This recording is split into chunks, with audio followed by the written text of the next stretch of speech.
Ready? And listen to me. Don't be weird about it. Okay, that was a lot.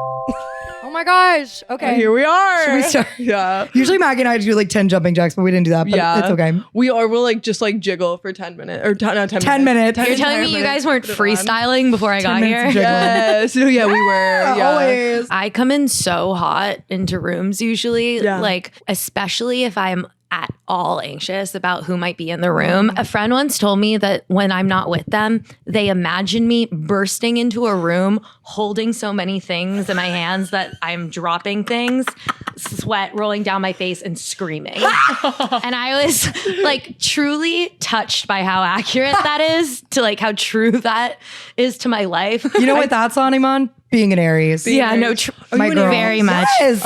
Huge. We already had this moment. I need to fill a silence. Like Yeah, sometimes obviously. I'm in a group setting and if it's quiet for more than 5 seconds, I have to say in myself, it's okay that it's in my head. I'm like, it's fine that it's quiet. Like you don't need to say anything. I have that same problem. I feel strong when I let there be silence for like 5 seconds. And then I'm like, all right, if no one's going to say something, I always have a funny story to tell. You said so anyways. No, that's growth. Being able to let it be quiet for like up to a minute is so long. That's maturity. That's maturity. You're not going to hear that here today. No, You're not going to hear that. Yeah, because of you two, now when I take a workout class and it's quiet, I used to not think of the quiet of a workout class as a silent space. Yeah. Now I'm like, should I make a joke? Like, should I reach out to the person next to me and check in? Like, you should. It's too quiet. I'm also like, we live in a world of like everyone's talking about how like separate we're all getting. Yeah. You could work out at home and watch a girl's video on like your phone, or if there are 12 bodies in this space, like we're all being present, we're all getting into our bodies. Like,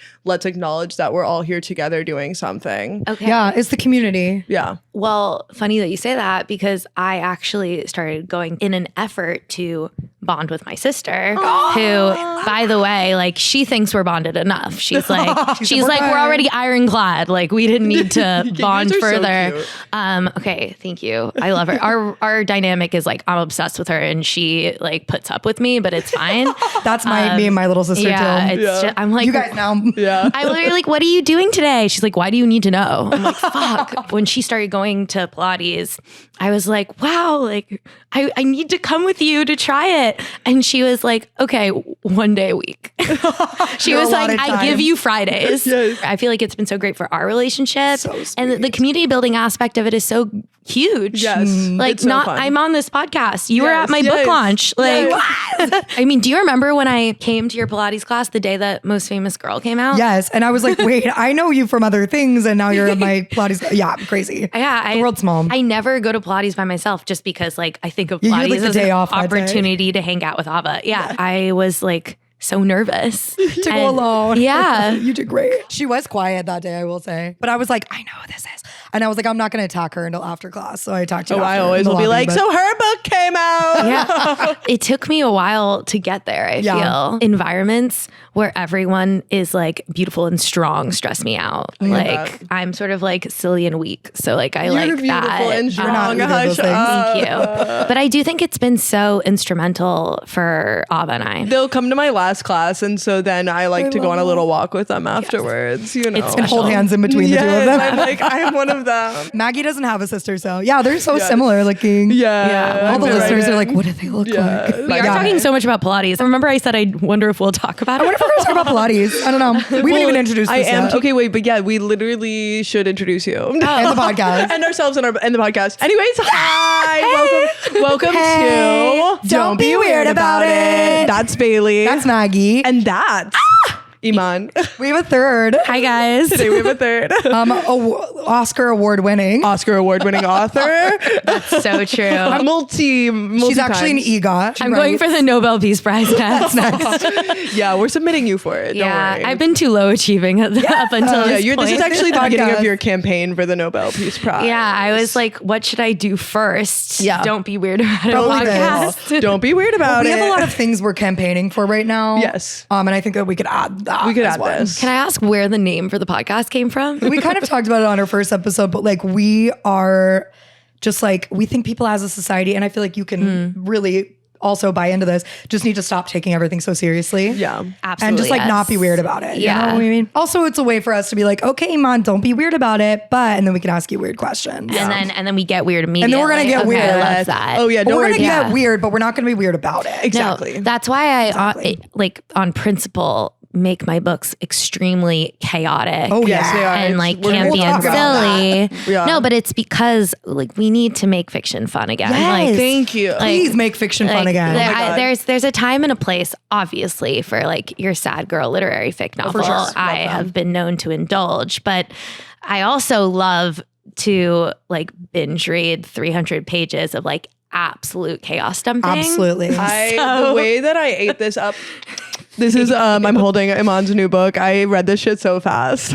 Yeah, so we should Biggest say that. So compliment to me. Iman has written 3 books now. 3 books, with her yes. newest that just came out, Female Fantasy, which Maggie and I both read for our book club. Yes. Obsessed. Yes, we're we obsessed. also have a Pilates girl book club. Can I give my elevator pitch? Yeah, go. So, Female Fantasy follows Junie, who keeps breaking up with the disappointing men she dates because they don't hold a candle to her favorite book boyfriend, who just happens to be the hero of a Romantasy series about sexy mermaids. Junie's obsessed with this series. She's a fangirl to the nth degree. She writes fan fiction. She belongs to like an online fan community, and that's where she made all of her friends. She's hyperfixated. But when she finds out that this character is based off of someone that the author knows in real life, she embarks on an epic quest to meet him and find out if soulmates really do exist. Of course, it wouldn't be a great hero's journey without trials and tribulations meeting her along the way. And she has to use skills that she's learned from reading romance to fight her way towards happily ever after. This book is 50% campy Murr romantasy. It's 50% a brother's best friend road trip rom-com, but it's 100% a heartfelt love letter to fandom and to the romance genre. Oh, I love Please read that. it.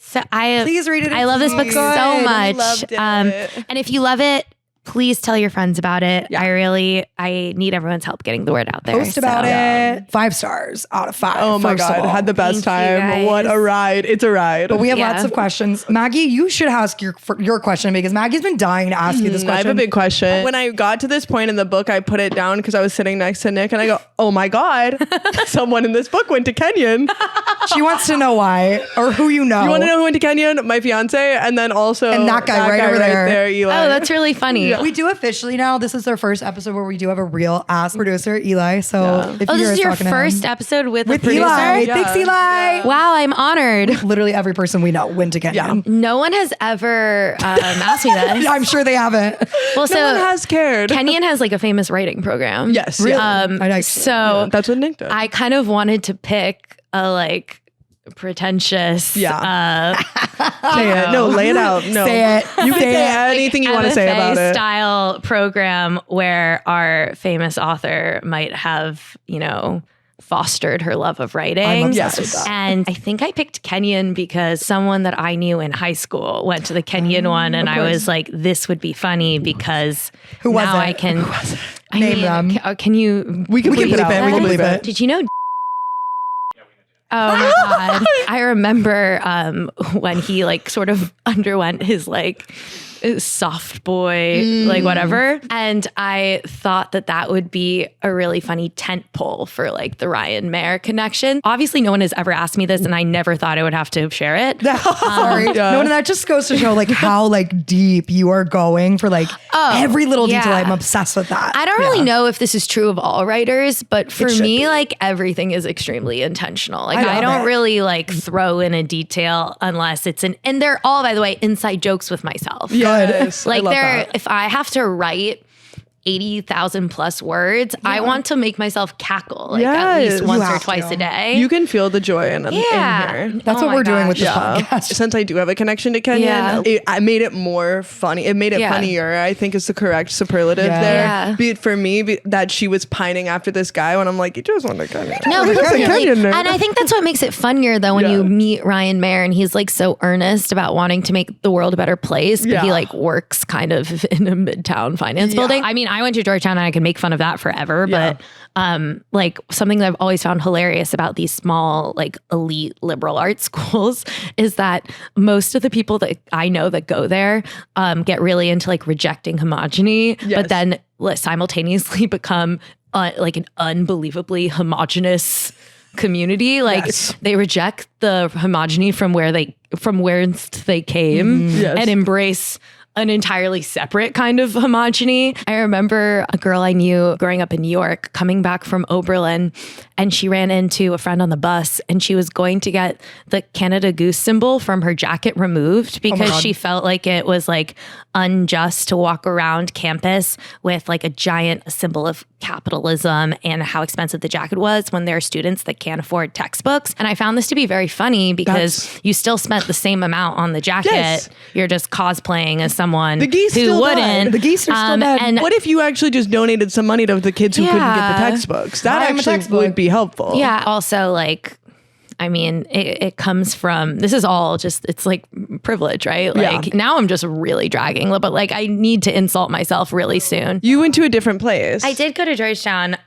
Georgetown actually has an amazing writing program that no one knows about because it's known primarily for its School of Foreign Service, which is like political, and then its business school. But no, there were a few of us artsy kids there. I, of course, like needed to go somewhere where I would be different so that I would get attention from that. But I wore my slogan beanies and my eyeliner, and I walked around with a guitar strapped to my back everywhere, even if I didn't have a reason Do you play to guitar? play it. Yes. Oh my God, I didn't know that. Oh, I very seriously was doing songwriting for a long time. Oh my love. So I had my bit sort of figured out. And then we had a club that was formed while I was there called Gucci, Georgetown University Coalition of Creative Individuals. Gucci. I love we that. would have like open mics, and God. they were sparsely attended, but really good for learning how to speak in front of a crowd. And that's real. getting comfortable doing uncomfortable things. I love that. Yeah. Will I bring the guitar out? Yeah, we have one right there. We do have a actually. guitar. Oh my No, I'm gosh. totally teasing. But What would you play on the guitar if someone put a guitar in your hands right now? could you? Yeah, I would play an original so I could Yeah, you'd have absolutely to. woo Yes. you. I was 8 years old writing songs. That's so cute. Poorly, obviously. Yeah, same. When I was 12, I made a mixtape of original set to GarageBand loops called Dreams and All Those Things. The album art was a bird's eye image of me like sprawled out on my bed like this, like staring at the camera. Again, age of 12. And I did not have a pleasant middle school experience. Who did? Mio, you did? Yeah, No, I said who did? I thought you said you did. No, No. I mean, like I went to school on the Upper East Side, and I was one of 2 Middle Eastern kids at the school, and the other one was my cousin. And we discovered it at school. Like, no. we were on the same family tree, and we were like, has he? Like, what's going on? I didn't really have a social life. And, but I felt so strongly that this body of work would like represent me and like show everyone how I felt that I burned like 50 copies and distributed them at school. And that decision like ruined my life for 3 years. Yeah, definitely. Because everywhere I went, it was like playing and I couldn't escape it. Similar to you, I was like, this will show everybody how cool I am. Exactly. And I sang like a big Broadway song at the middle school talent show. Backfires so hard. And the teachers loved me so much after that. Exactly correct. And all the students were like, this girl has to die. No, weirdo. and that was my biggest problem is that it attracted the wrong kind of attention. Yes, Like yes. after I finally got people to start like, not immediately quoting me back to me, Miss Martins, the art teacher, like would insist on playing it like while people were creating art in her art class, and I had to sneak into her room after hours and steal back the tape. I needed it to leave the consciousness of the student body. The idea of you sneaking into the classroom and stealing. It was this is heartbreaking. it was really stressful time. It's very nice to talk to 2 people that can talk as fast as I can. That is rare. No, and 2 people that are fully embracing their weirdness. What are the things that you guys didn't embrace as tweens that you then later embraced in adulthood? Oh, I love with that.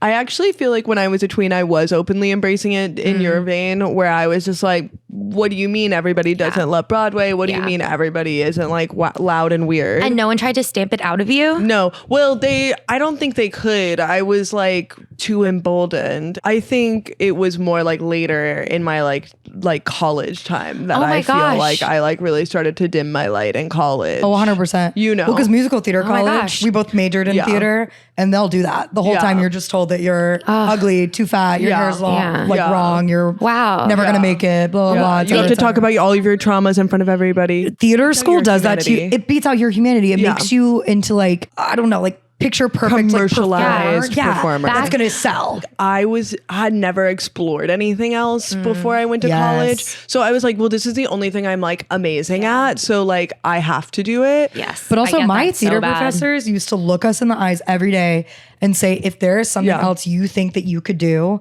and you'd be good at, go do that. But I didn't and know. so we were like, oh my God, we have yeah. to be the best at this. Yes. So we were like, we have to like only focus on this. Yeah. It's really difficult to pursue a creative path and have to believe that you're going to be like the one in a million that's going to be able You have to want do that something and with it. nothing else. Yeah, it's true. And I think in a lot of ways, writing, like I tell people all the time that I think like the people that books publish aren't necessarily the most talented. I think they're the most stubborn. They're the people that actually finish the book and then weren't embarrassed and like Begged a million publishers until somebody got them. It's a resilience. It game. is. It's like I think publishing is like a last man standing game in a lot of ways. See, that's the same as theater. It like in all really art forms, is. I think it's the same. Yeah, it's You have to be stubborn. You have to like. yeah. Because we did the audition route for theater for like, yeah. what, like 3-4 years in New York before we both were like, okay, that's enough of that. Yeah. I mean, people can only take so much rejection before they Yes, start to 100%. believe it. I Yes. mean, you have to know what you're worth. I've been doing a lot of reflecting in the last month about creative consumption and what success looks like when you do something professionally that like started off as like a passion. Yeah. And That's hard. which is hard. And you have to very much like constantly check in with yourself to make sure it's actually making you happy and that you've got all your safeguards in place. When I say safeguards, I don't mean like an emotional boundary. I mean like tag requests on blocked on Goodreads, Right. like Oh my no God. Google Which, alerts, like readers, can't see a stop thing. tagging authors in reviews. Yeah, It's crazy. It's That's insane. crazy. She's not going to change your book. It's like, what do you mean? It's so People are crazy. so too late. I apologize from the Bookstagram community. No, and I love the Bookstagram community so much. I love book talk. Like I love It's all awesome. the readers, but it is one of those things where like in order to do my job, I make myself available online. And then because I make myself available online, things happen that make it hard for me to do my job. Yeah. And it's just a vicious cycle. But I had a really great FaceTime with my best friend from college. She said to me, you know, our lives are made of like 4 different tenets. We have our career, we have our family, we have our friends, and we have our health. And the truth is like we can have it all, but we can't have it all at once. So if you're firing on all cylinders on one, the others will have give. And that means that like if you're putting everything into your career, that means your health is going to take, you know, a turn. And also like your personal relationships are going to suffer because you can't prioritize them. She was like, you need to figure out like the right balance for you. But it reminded me of my favorite quote ever, who I don't know who said it, which is usually it's right, but I'll use create. Create because you love it, not because you want to be loved for it. Yes. I'm in edits for my 4th book right now. It's so humbling to remember that, writing is actually the best part of writing a book. Yes. Like the actual craft, like the puzzle piecing together, that moment when the story starts to sing and something that did not make any sense starts to like that's the click. fun. Yeah. That's the best part of writing. The best part of writing isn't the going on the road or the making a bunch of Publishing, TikToks or the all of no. that. Yeah. And those are really cool parts, but like I don't know. It's important to not what remember you that got into it. because guys, and this is the worst thing to hear as someone who is pursuing a creative path, but your job is never going to love you back. Yeah, no, it's it's so never going to love you Yeah. back the way that you love it. And like that catharsis, that sense of having accomplished enough, it's never going to come. Yeah. So you've got to look elsewhere. And that's why you have this podcast. And that's why, you know, you have Pilates. That's why you have your best friends. That's why you have your family. That's why you have exploring New York. Like life is so rich. And I think in order to do anything that you love professionally, you have to remember that it's not going to give back to you what you give to it. Yeah. And that sounds really negative, but I actually find it to be incredibly freeing. No, it's freeing. Well, I feel like especially your job is so, I feel like singular in that you spend a lot of time by yourself and with your brain. It's so I could imagine it's easy to spiral. Writing is the weirdest job, I think. Like, I mean, now everyone's going to be like, you could be a unicyclist, but like, whatever. You could be a puppeteer. I'm like, okay, shut up. But writing is very strange because I spend half my year holed up in my office speaking to literally no one all day, unless I go out and like make conversation with a barista or like make myself go have plans, whatever. I will not speak out loud until Matthew comes home from work. And then the other half of the year, I am basically doing a one-woman show for like 6 months. Like every time I do an event, every time I do a podcast, every whatever, I'm like promoting myself constantly and I'm entertaining. And I don't know many other careers where the dichotomy is so stark. There's so much dissonance between the two halves, the writer and the author. Now I'm gonna think of a million other ones, but that's like huge. It's weird. Even like musicians when they're writing are often collaborating with other musicians and producers, and like I feel like obviously you have editors, but like they're just like sending you notes via the computer, I imagine. Yeah, I'm not. It's the one thing that like early aughts media got wrong is that like your editor is very rarely meeting you in person to give you line notes. I mean sometimes, but a lot of it is just, it's given to you in letter form and then you go through and you apply it yourself. I'm like on a very much like book a year schedule right now. Which is grind. When's the next one slated to come out? We can bleep this out if you next fall. Yeah. But honestly, the thing about every book I've ever published is the date has changed every single time. So we're like, fall. Like, who knows? I know. What's it called? Oh, I definitely haven't said this, but it's going to be called Once in a Timeline, like once in a lifetime. I love that. Another thing is that I've never once correctly named a book. Like every name that I've given my book has then been changed later. Wait, what was Female Fantasy originally called? I named Female Fantasy Good on Paper. Yes. That's a good name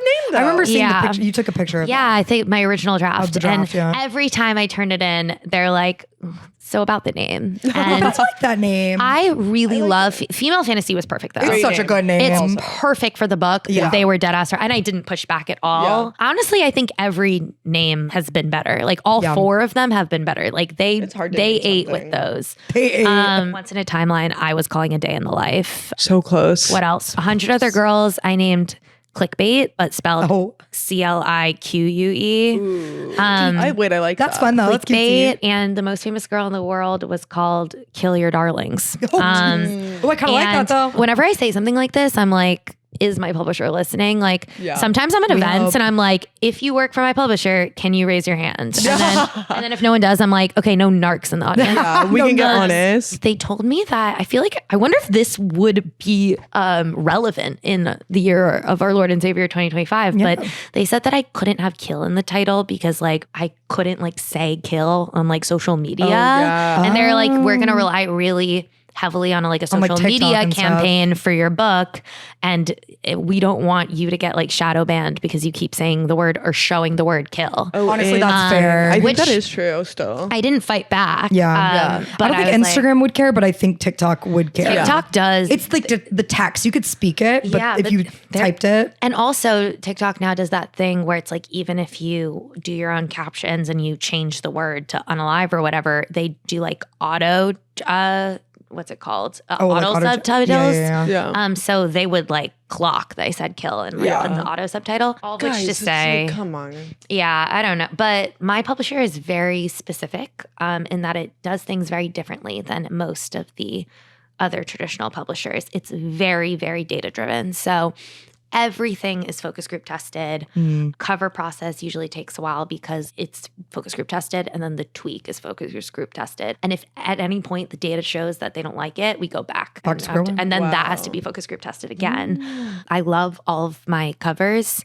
And I'm very happy with where I've ended up, and very happy with my titles too. They do the same thing for titles, but it is like a very intensive, long process. Yeah, that's a lot. And again, very grateful for everything that they've done for me. And I love every single book I've put out, but I sometimes just get jealous of my friends that get to say, well, this is my mood board and like, this is the name I want. And then they're like, okay, they're like, love it. Mine are like, well, the market research shows. And and that's fine because obviously it works. I was about to say I write books because I want people to read them. But another question my best friend asked me on the call, and this is crazy, I have to drop this mic after I say it, is would you write another book if there was no guarantee that anyone would ever read it? Ooh. Like, would you still write books that if is one the question. person? And I hesitated, which I was surprised by. Yeah. Oh. I realized eventually that the answer is definitely yes. Because like when I first started writing, I do it because I've had an idea that excites me so much that I have to get it down. Totally. It comes from a place of passion, not a place of obligation. Yeah. The reason I paused is because it takes a really fucking long time to write a book. Yes. And books are really long. Yeah. Famously. And it is nice to spend months to years of your life on something and then have other people know it exists. Yes. But I could write fan fiction. Yeah. And I have. Yeah, I was about to say, let's talk. I know, we can get into that. I wanted to know about like specifically writing like the sexy scenes. Like, how do we approach that? What's the process? What's the process behind that? And then on top of that too, do people like, now that they're reading these things of yours, are they asking you like unhinged questions about your personal life? I'm not asking you personal questions, but I bet people are like, oh, well, I can ask about this now.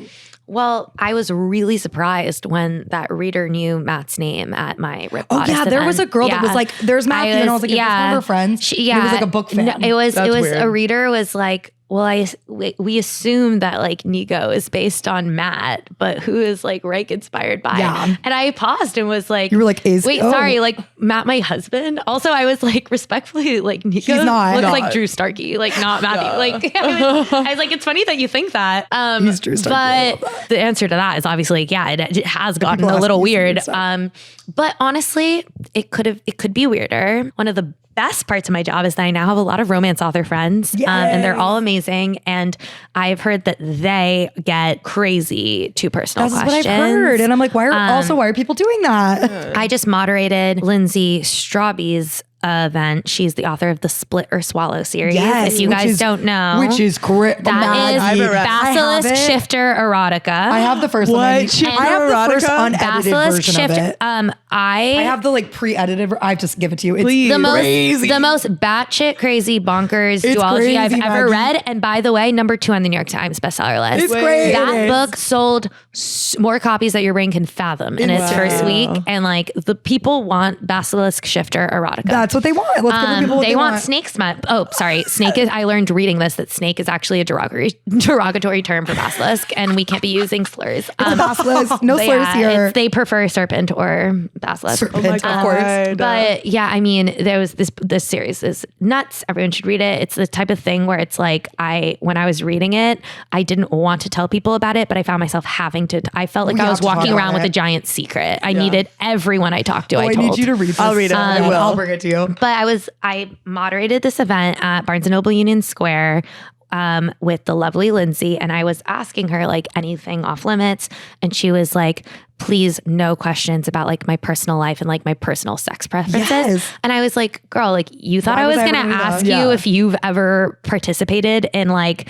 a 69 sex ritual, which does happen in the book. It's called the Ouroboros. But I was like, that's crazy. And she was like, you would not believe what people think is appropriate now to ask me. Yeah, that's crazy. So it definitely does happen. I do think that, again, writing about sex and relationships on the internet has kind of desensitized me to talking about sex in front of audiences. Yeah, I'm like, you came from that, so you've been with that for so long. My friends always make fun of me because I can talk about sex unbelievably clinically. Like I don't bat an eye when talking about anything, but that's because of the years that I spent like talking to academics about sex and all things under the sex and relationships umbrella. But what was the first part of this question? Oh, just like how do you approach writing the romance scenes? Oh, the scenes specifically. This is you wrote a good little scene in there. I really like that. Thank you. A good little sexy scene. Everybody's like, let me fast forward. There is. It's on page 100. The roof. There are 2 spicy scenes in this book, back to back, and they exist in 2 different worlds. They're both really fun and like hot in extremely different ways. Yes. I will say that after my mom read the contemporary sex scene, she called my sister and was like, "Have you read Iman's book?" I was gonna ask. We were gonna ask how your family felt about it too. Ava was like, in no world do I want to talk to you about the sex scene in Iman's book. Like, no way is this what I thought we would talk about. I love that your mom was like so into it. Oh, my parents read this. My parents they were like front row at her book launch. Like they were like, my parents are very involved in. They're wearing t-shirts that are like, "We love Iman." Yeah, that's so sweet.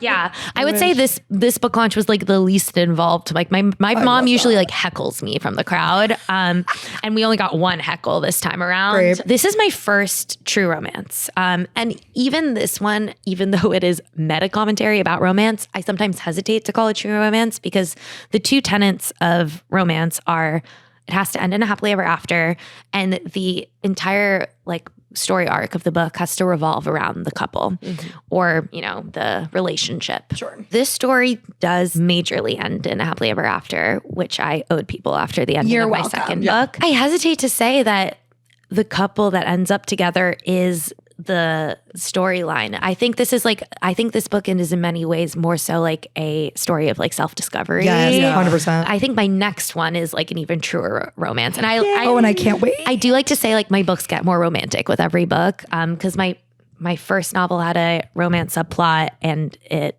spoiler, ends disastrously and has a deeply unsexy sex scene in it. I feel like I can spoil this now. It came out in 2022. He like sucks and she has to like teach him how to use a vibrator on her in the beauty closet at work, by the way. And my second novel had a very, very like smutty sex scene in it that was a total like 180 from the second, but there is some weird stuff with the couple. Like that story was, again, more romantic, but it's not a romance. And I actually want people to read Most Famous Girl, so I'm not going to give away what happens, but it's worth reading for the sex scene. But like people were freaking out about the ending to me. And then female fantasy was the first time that I got to like not be stressed out writing the sex scene because I knew that it wasn't going to elicit like panic. I'm hoping that people read female fantasy first because I kind of hope that if I sell them on like my style of writing and like the camp and the chaos and the voice, that they'll be nicer to me when they go backwards in my catalog. That's true. My only like real rule when it comes to writing sex scenes is that the sex scene needs to feel like the couple. Like the story can't take a complete turn and you can't have like a sweet demure man that starts like calling you a whore, like slapper.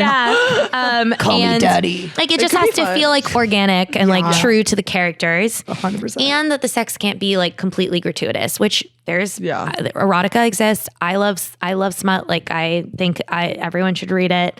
If you want to. If you want to. No worries. But the subgenre of romance that I'm writing in, I want the sex to move the story forward. Yes, please. And then obviously I want it to be hot. So I guess those are the three big rules that I try to live by. And I felt the stress when I was writing the Most Famous Girl sex scene because it was my first like real spicy scene.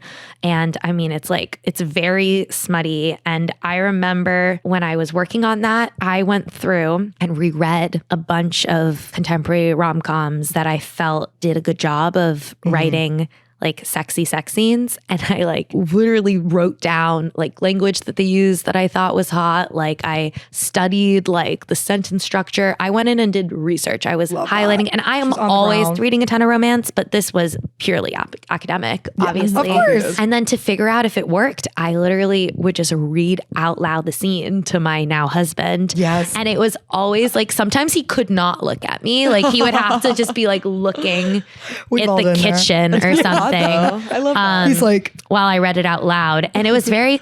It's reading out loud is always so helpful to figure out if something works or not. The sex scenes in female fantasy, I didn't have to. I felt a lot more confident going in. I just had a very clear understanding of like what I wanted both of those sex scenes to look like. I knew that I wanted the mermaid sex scene to be both outrageous and tropey as hell. Yeah. Like I wanted to reference all of like the popular contemporary romance. And I love that. And I was like, there's so much fun I can have here because of like what people can do with water, like what mermaids can do with water and suction and the tales of it all. I was so, although I did realize I'm doing like research for this book, I reread a ton of like siren mythology and read about mermaids a lot, and which was, by the way, my dream job. And I have been wondering for so long, why have mermaids disappeared from the cultural zeitgeist? Like we had the golden era. I talked about this at the event. And then as I was writing, I was like, oh my God, it's because they can't figure out how to make the mermaids fuck. And like that's, I genuinely think that's it. I think it is too. Vampires and werewolves, like there's no issue there. Easy. Yeah. Mermaids, it's like, you got to get rid of the tail. It's not going to, so you've got to. What are you going to do about it? It's really hard to figure out.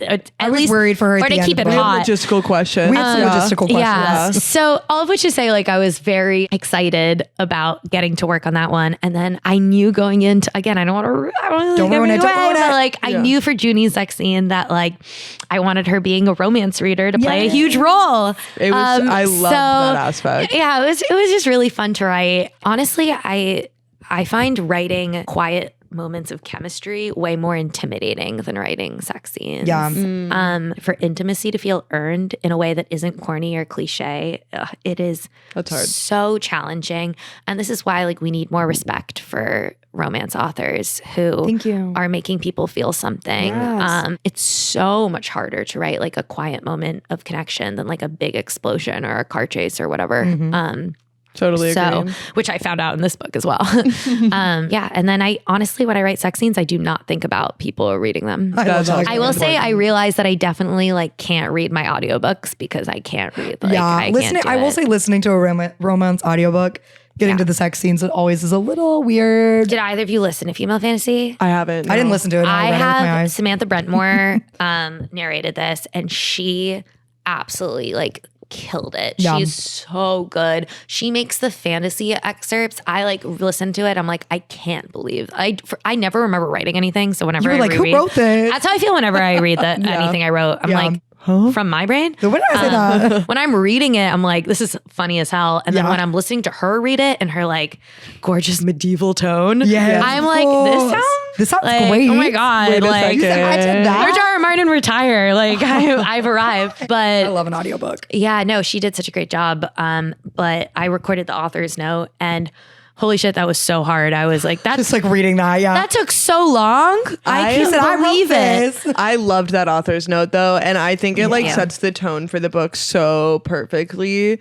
Genuinely, I don't know which part of the book I liked the best in the way that because it's like two books in one. Yeah, and whenever one chapter would end, I'd be like, no, I need to go back, keep talking about the mermaids. Yeah. I get two big comments a lot, which is either like, people were obsessed with the A Tale of Saltwater and Secrets excerpts and like want more of it. They want it to be a legit book. I would read more. Or I have people that like don't read a lot of fantasy and were like, I just wanted to get back to like the contemporary love story. But I truly, and obviously I'm biased, but I see both of these storylines as like two halves of a whole. Like I think they complement each other, and really like they come together to tell like one big story, and they literally climax at the same time. No, exactly. There's so much joy in this book. Like I think like you can just tell when an author was like having fun writing something. Have you read Josh Richards' debut? What's it called? It's Different This Time. I haven't read that one yet. No, I bring it up because there's like a theater subplot in that book, and I do feel like I could just tell that Josh Richards loves theater when I was reading it. Yeah. Do you know what I mean? Totally. I love nerds. Like I love listening to someone who talk for 20 minutes uninterrupted about something I know nothing about. Yes, because they're just like so excited. Agree. Yeah. So okay, so back into logistical questions. I need a deeper description of how the breathing underwater situation worked. I need you to describe that to me. Oh, because I was reading it and I was like, I don't get it. Yeah, I mean, my big dumb brain is like, there's a lot of mechanical issues with how it works. I was having enough fun that I didn't just tell me what it looks like. Yeah, I mean, she's in a little air bubble. She's in an air bubble. Is it like to her body completely, or is it around her head? I pictured it more like circular. Around her whole yeah, she's in an air bubble, and then she's sometimes in like caverns that block out the water. Gotcha. And when she's in the cavern, you have to suspend disbelief a little bit. I suspended all of it because I don't care. I just want to. Yeah, I did recently get a very long TikTok comment of someone being like, "I'm enjoying the book, but I have a few questions." And then it was 12 incredibly intensive questions about the science behind the water. And you said there's science. It's a romantasy. I had to respond being like, "Baby, it's magic. It's magic. It's the power of magic that is allowing her to." And you could have just answered that. I would have taken that. I really didn't realize how much fantasy authors rely on magic to fix plot holes in their books, like magic. Until I wrote like a parody romantasy and realized I think the hardest genre you can write in is fantasy. I talk about this all the time. It's gotta be. There's so much that goes in it. The world building. The world building is the magic system. The magic system, but also the religious system. The political history going back 100 years. Yes. How do the irrigation system work? And make it not be boring. Make it not be boring. And a lot of fantasy writers develop their own language for whatever fictional place they've created. Which is crazy. And how do you show all of that and not tell? Yeah. And also you have to hold all that like in your head. Like that's wild. I think it's unbelievable.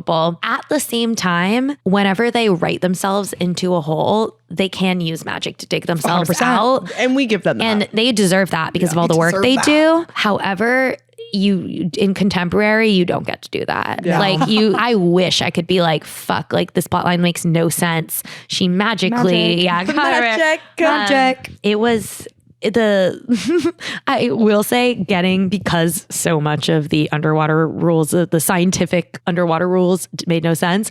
The copy edits were crazy. My copy editor was losing it. I basically had to just be like, doesn't matter. I was like, this is a parody jam. No, it did not make or break anything for me. No, for I'm sure. genuinely just curious what you pictured. Anyone who knocked a star off my review because it was distracting, by the way, you're right for that. Like, I'll take it. I will take that criticism because it was incredibly hard to figure out But don't tag me in that review. I don't want to know. Oh, obviously, I don't want to see any reviews. No. I don't want to see good reviews. I want to see bad reviews. No, that's not your business. Yeah, it's not my business. All I want to see is like a cute picture of my book on your coffee table. Done. Send me your aesthetic photos and then don't tell me what you thought at all. Then don't look at me ever again. Please. Well, we loved it. Okay, we both decided before you came here that we did picture you as the main character while reading it though. Sorry. You and my mother. Did you picture that at all? Like, do you ever like put yourself into it at all? Like even like... That's so funny. Because I usually read books and I'm like, it's me. But like, obviously I'm like, I'm not Persian, so I'm not Junie. But I pictured you. So my mom also thinks every book I've ever written is about me. First me, second her. And she takes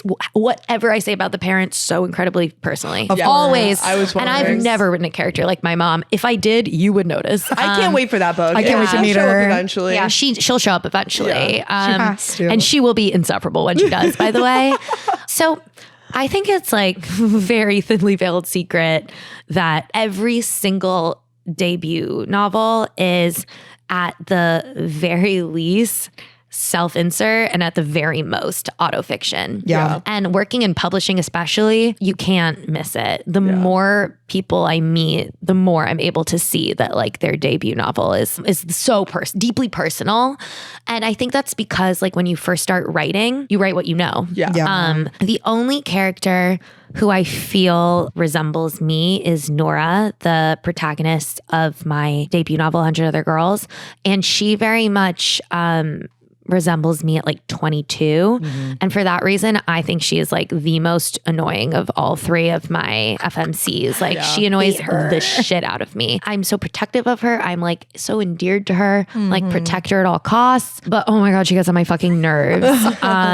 Like when I was writing, I had to hold myself back from correcting her mistakes. I had to let her do things that were... That is actually so hard, I feel. Yeah, I mean, I was like, oh, this is gonna make her so unlikable. But this picks at something that I like really appreciate about your books and that I like want more in the zeitgeist. It's like I love an interesting flawed character, and actually like no story is good if everyone's perfect. So I need the internet to shut up about being like, what this character is doing is actually this psychological thing, blah blah blah. Like sure, but like that's good. Like let it happen. Thumbs up, the author did their job. Completely. It's so funny that you say that, because I think especially in romance, readers can be very critical of an unlikable female character. And my first main character was like super annoying. My second one is a mess. Rose, the protagonist of The Most Famous Girl in the World, is the messiest bitch you'll meet. I love her. Like that is my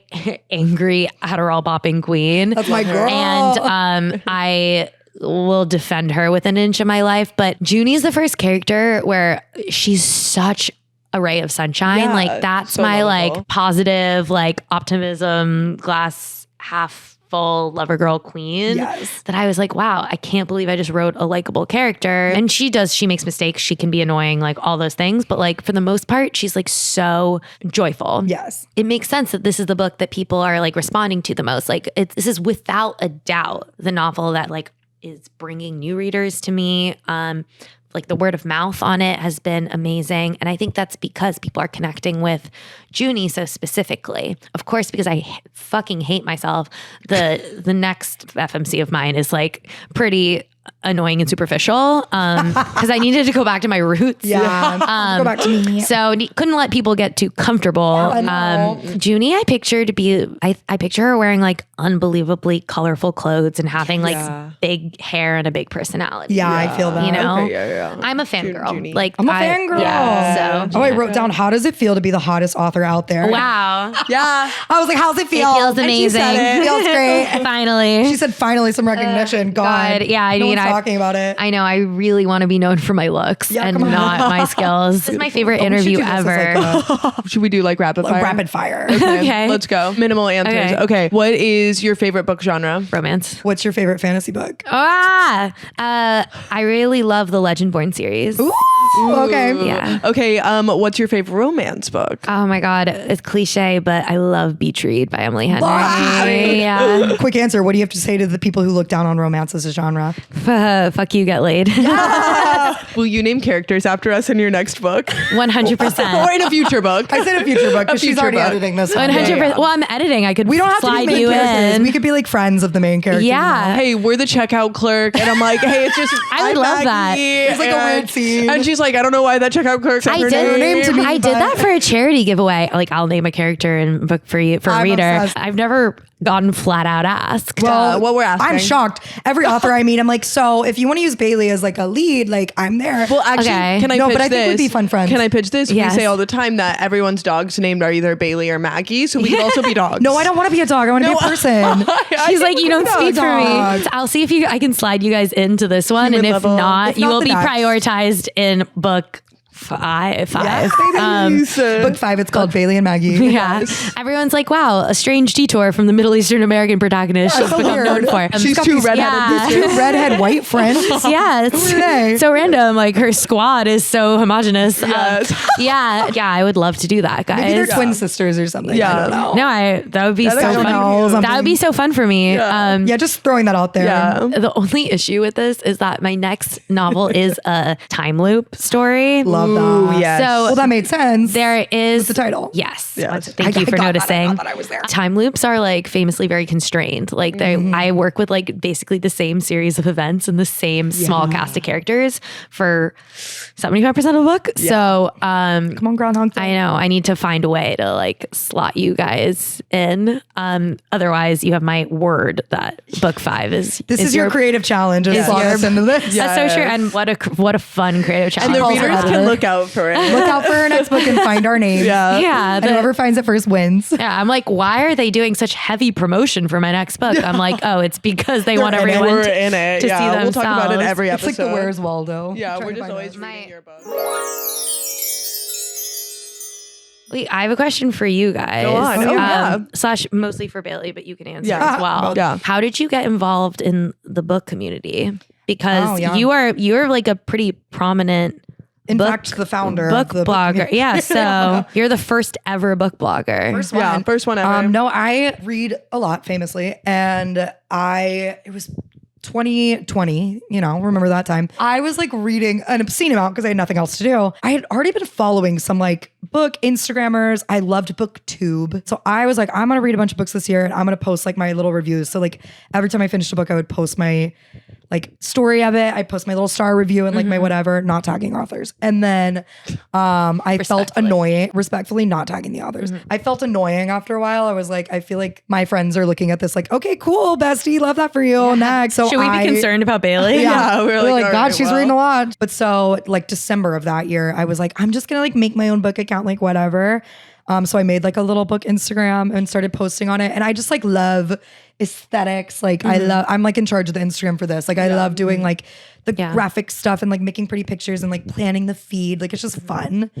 So I just started posting, like just having fun. And now I have like almost 13,000 followers. Which is crazy. And It's also you get invited to like every publishing event. Now I get invited to like events because of it. Like I really did it also to start out because I was like, I want to get the copies of other books before other girls. You wanted to get in the galley game. Yes. I was like, no shame in the galley game. 1,000 followers to get on NetGalley. Like I got this. And once I had 1,000 followers, I was like, I don't care anymore. Yeah. It's Career over. Career done. I don't care. What is the best part of being a part of the book community? Is it the friends or the galleys? I think it is that. Like now, because the events are now like I feel like this year especially are like huge. Like all the publishers are like, we got to throw an event. Yeah. All the like authors are like, we got to throw like a book launch, whatever, or like their managers are or whatever. There were certain weeks I was like, this is New York Fashion Week for books. Like this is insane. I'm invited to an event every night. Yeah, for sure. But then because of that, like I've met so many people, authors, like people who work in publishing, but then also just like other readers like me who have the same interests and are like the same kind of weird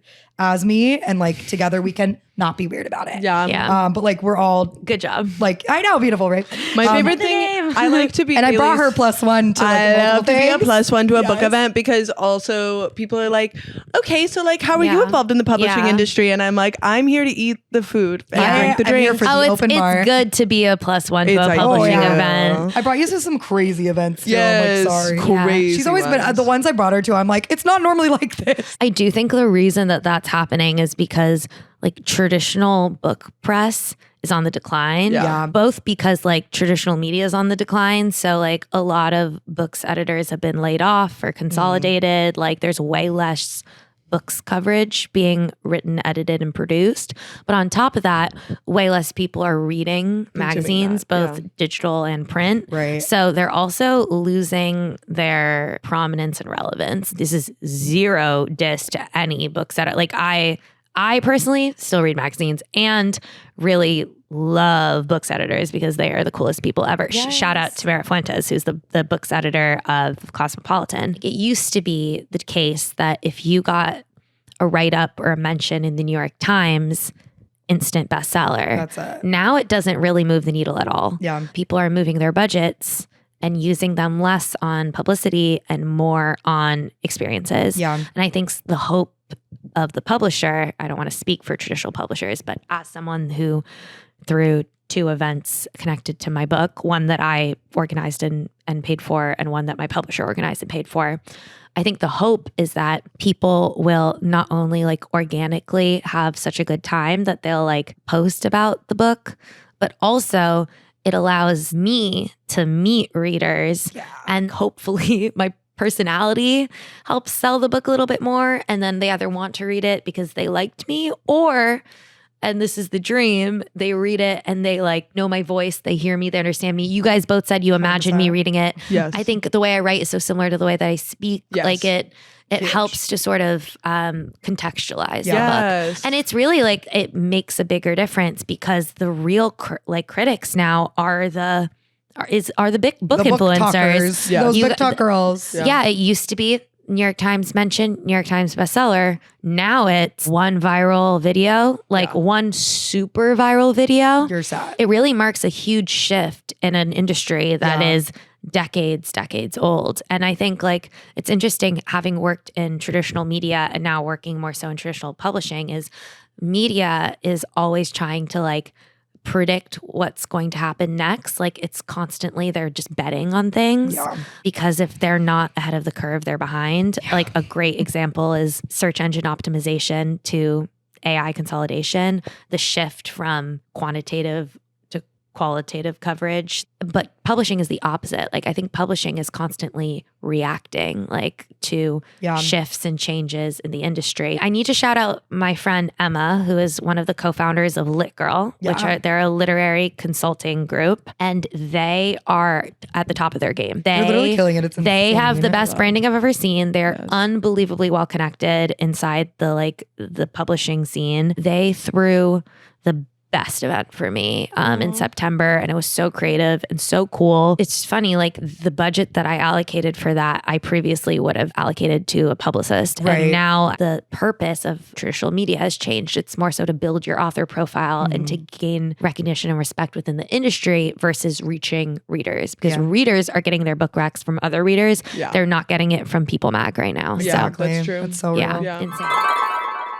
My mom is all over Instagram. Really? My queen. Yes, all over Instagram. Like the most active person I know on Instagram is my mom, posting, reacting, responding, stories, everything. Stories. My mom is like the definition of strong opinions loosely held. She, every day, I'm like, I wonder what my mom thinks, feels, and believes today. And every time I'm surprised. Like literally every time. Keeps you on your she says toes. it with her full chest. I appreciate that. I definitely can see where I have gotten like my desire to like run the room from. I'm seeing some similarities. It's all come from our The mothers. dots are connecting. Yeah. Ava and my father are both way better at like picking their moments of when to make the perfect comment. Yeah. So where I'm going after this, my family has like my extended family has dinner every Sunday night, and they've been doing this since I was born. Aww. It's not optional. If you're in New York, you have to go. If you're not, you're getting called. Oh man. Every Sunday it follows like the exact same formula. Arrivals and hellos, food served, silently like shoveling food onto our plates and starting to eat immediately. There's no like waiting for everyone to be served. And then immediately someone says like the most controversial comment that they can think. And then we start talking over each other. Eventually there's screaming, there's yelling, there's arguing. Then we have dessert. Perfect. And then with dessert, we laugh.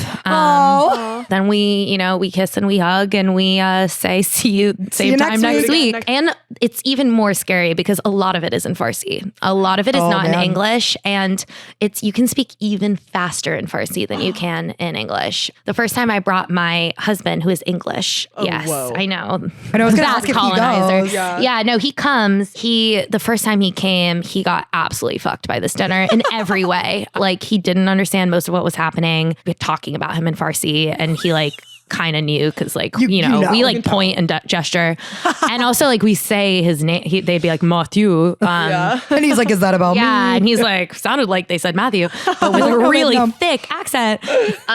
Also, he didn't know about like taruf, which is like a Persian principle where, we are very pushy. So we offer people things 3 times and they have to say no all 3 times in order for us to give up. So it's like, if you come to my house, I'll be like, can I get you anything? You say no. The next thing I do is I bring a plate of fruit and I put it in front of you.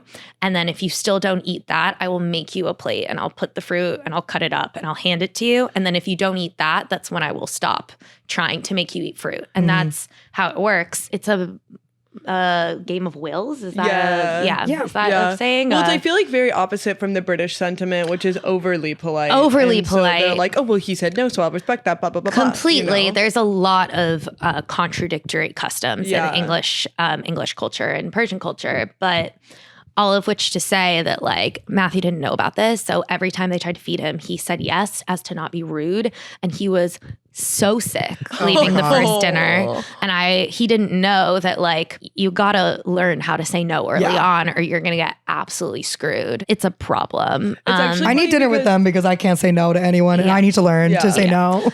This will train you basically. Yeah, I need that. I need to be put through that. But now it's good. I'm in the 10th year of my relationship with my husband. Happy 10 years. Thank you. Wait, that does bring me into, I wanted to ask you about your wedding was in Vogue. Literally. It was which is so crazy. I'm like, how did that happen? How did that come about? Yeah, that was a very cool thing that happened at the same month that my second book came out. Yeah, that too. They really plugged the book in the article, which is never really a guarantee at all. A writer from Vogue, shout out Florence, reached out to me maybe like 6 months before I got married and asked about my wedding, which I didn't know that this could happen. Yeah. And originally I was just going to do like a diary kind of thing, which was also very cool about the cultural customs in my wedding, because I had a Persian English hybrid wedding. Awesome. When I got back from my honeymoon, I submitted the photos like they asked, and then they were like, can we actually just do a full profile, which was very exciting. Of course, I did find out afterwards that there's such a thing as the Vogue curse, which is that like a crazy amount of couples that have been their weddings have been featured in Vogue have gotten divorced really quickly. Yeah. And I was like, fuck, I literally can't have anything. I feel like because you didn't know going in it was going to be a full feature. Yeah. I don't think that's I don't think that counts. Before I was writing fiction, I worked as a sex and relationships editor and columnist for a bunch of different online and print magazines, which means like I have been writing about every single aspect of my personal life online forever. Like if you Google me, you'll find articles where I talk about like masturbating in college, everyone I've ever had sex with, definitely everyone that's ever made me cry. Yeah. I mean, that was like the girl boss era of media. I came up in the personal essay boom where it kind of was like, how can you pick apart your personal experience for clicks as deeply as possible? And they loved me for it. I wrote like 38 personal essays, I think, in like a year. Whoa. So I have experienced like torture porn, like embarrassed myself to the point where like I don't feel it anymore. Matthew, my sweet, sweet husband, barely has an Instagram account. That's like good. When you Google him, you can find his LinkedIn photo and then a photo of someone who has his name that was arrested for stealing hot dogs in Florida. Wait, I don't blame him. That's iconic. I know. He is so supportive about everything that I do. Oh. And for the first time ever, he was like, I don't know if I want like my wedding to be a public thing, which fair enough. Fair. Unfortunately, that article was pegged to my book coming out. So I did have to, we had to compromise and do what I wanted. Sorry. It looked so joyful. And also you looked obviously amazing, but also oh my God, you look fantastic. Like, reading the feature and just like being like, what a beautiful and fun day it looked like. Yeah. Wait, I think a congratulations is in order. Are we in the presence of a maid of honor? It's true. I know. Like, not to make it about me. She asked the question. I said yes. And then immediately she was like, so I've added you to the note where I've been planning The Bachelorette, and here's also 4 different Airbnbs I've been looking at. I'm so glad I could finally talk to you about the. I was like, oh my God, okay. So like, I said, so we need to send the questionnaire out soon to all the Bachelorettes. It's kicked in. I've already written the opening line to my maid of honor speech that I will be making a year from now. Yeah. Wow. File's done. Okay, we have to do our spelling bee. We have to do our spelling bee. How's your spelling? I think good, but now I will find out bad. The moment you've all been waiting for. The spelling bee. Okay, so I was looking up words that are like hard words that are book related, and I found this word, and I feel like I want the computer to say it.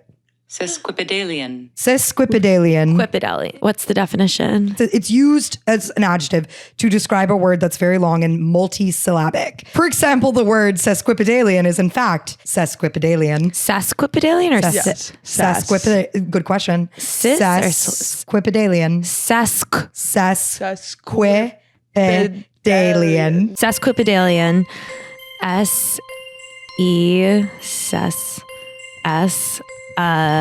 Q-U-I quip P quipet E-D-I-L-L-I-A-N. Oh my God, that was so close. I'm so impressed. Not 2 L's? D-A-L-I. No, that was good. I feel proud of how well I think you should feel very proud of that word. Back to I thought that this was good because it's also a French word. Oh, for Maggie. It's denouement. Denouement? Yeah, which the definition of that, I'm just going to go ahead and tell you. I know what it is. Is the final outcome of the main dramatic complication in a literary work. I also have a degree in theater, and there are in fact denouements in plays. Okay, denouement, D-E-N. Is there? I'm scared. Me too. Oh my god, French scares me. I'm gonna throw a weird E in here. E-O-U-M-E-N-T, denouement. You put the E in the wrong place. Wrong! Fuck! D-N-O-U-E-M-E-N-T. O-U-E, denouement. Yeah. Oh man. Wow. That's a hard one. I love doing bad on denouement this though. No one's You gonna picked a spell good one. means that Bailey can't spell her word right because I'll But be what mad. if I do it right? Can I give you a word? Yeah, Yeah. is it to do with books? Get that. French and art. French though. Yeah, good. Connoisseur. Oh, that's a A good one. connoisseur. too. I'll never get that right. Yes, let's hear it. I'm literally never gonna get connoisseur correct. No, but this is a safe space for fuck up. This is a safe space and we've all already done it, established that. so. Connoisseur. I hate this. C-O-N.